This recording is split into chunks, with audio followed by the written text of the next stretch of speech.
Good day everyone, I am Rikami Avalas and I am here in front of you to deliver a speech entitled Poverty in the Philippines.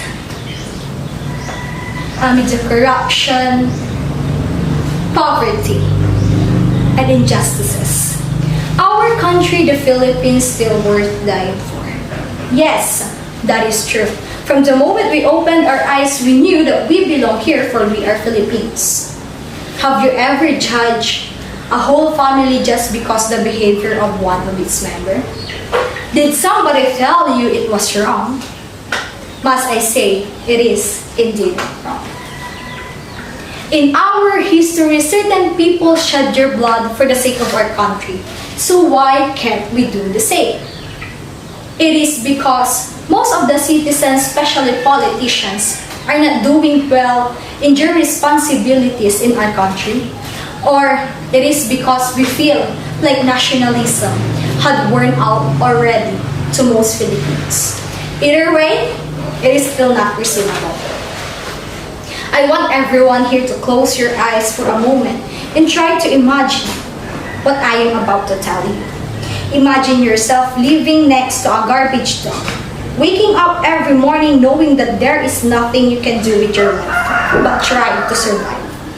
Imagine not being able to eat breakfast and lunch, but only eating one small meal a day. Imagine your mom working in a factory with very dangerous machinery and bring home a couple dollars after a full day of work. Imagine spending your days looking through the garbage dump, trying to find any recyclable material that you can sell.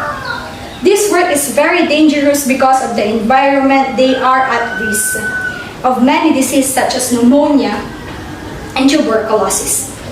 This is the life of many children and adults here in the Philippines.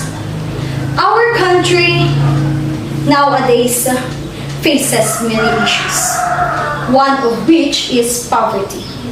Actually, the biggest of all issues, for not only few people are affected by this, but many all around the country. We had many fellow Filipinos who are not only deprived of money, but also power, voice, and even well-lived lives. Many had wanted a better life, but not even the government can fully fulfill their place because of corruption and injustices. Many seek for help but were deprived by the prideful people who think that the beggars does not the money they for anymore.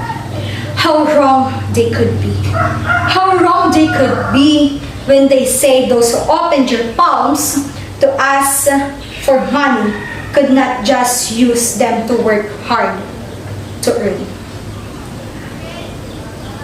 They never knew the real situation, for they had never been there.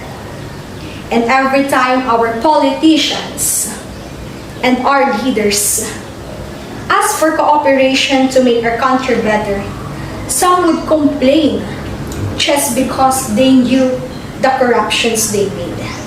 Yes, that is true.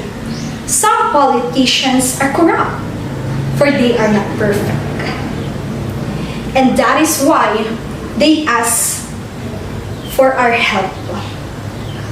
Then why must we deprive them of that? If we want our country to be better, then why don't we try to do things for the government, not against the government? We have enough problems. Let us not add ourselves to it. Then there comes the injustices. Many victims did not get the justice they deserve because the suspect would claim various statements just to lighten the due process of our laws. Too many problems within, what more outside. And if war were arise between our country and another, would we forsake our land because it is corrupt? Would we let it fall just because it is already breaking from within. We should do no such thing because Allah is so proud when we have. We must realize that we need someone who shield us, not to forsake us. If war were to come, it would only depend on loyalty and love to fight and die for the sake of our country. It won't matter what kind of obstacles we face, for we belong here by blood, and we will shed our own blood for it. That's all. Thank you.